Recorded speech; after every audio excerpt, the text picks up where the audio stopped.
आज का हमारा टॉपिक्स है हम ईसीजी को रीड कैसे करते हैं, how to read the ECG paper. Right, ECG paper को रीड करने से पहले हमें 8 चीज़ों का ध्यान देना है।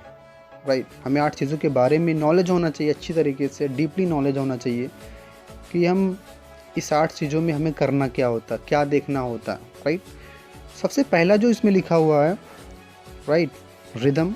दूसरे नंबर पे हार्ट रेट, तीसरे नंबर पे डेविएशन, चौथे नंबर पे पी वेव, पाँचवीं नंबर पे पीआर इंटरवल, छठवीं नंबर पे क्यूआरएस कॉम्प्लेक्स, सातवीं नंबर पे क्यूटी इंटरवल, आठवीं नंबर पे टी वेव। ये हमारे बेसिक स्टेप्स हमारे होते हैं ईसीजी को रीड करने के लिए। राइट, बट इसको रीड करने से पहले, इस चीज़ को पढ़ने से पहले हमें 3 स्टेप का ध्यान और देना है। राइट, हम जो ईसीजी पेपर पे देखते हैं, यहाँ पे आप देख रहे हो एक बॉक्स में एक PQRST का वेव बनाया गया।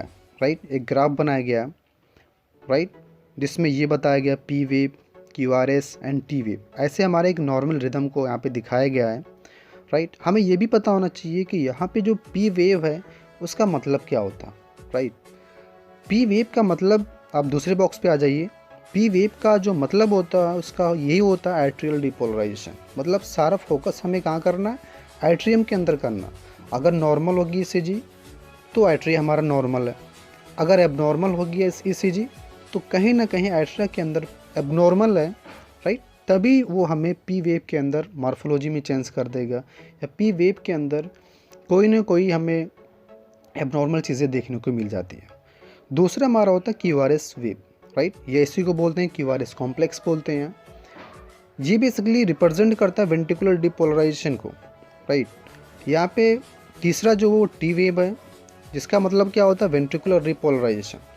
2 चीज़ें यहाँ पे होते हैं, डिपोलराइजेशन और रिपोलराइजेशन।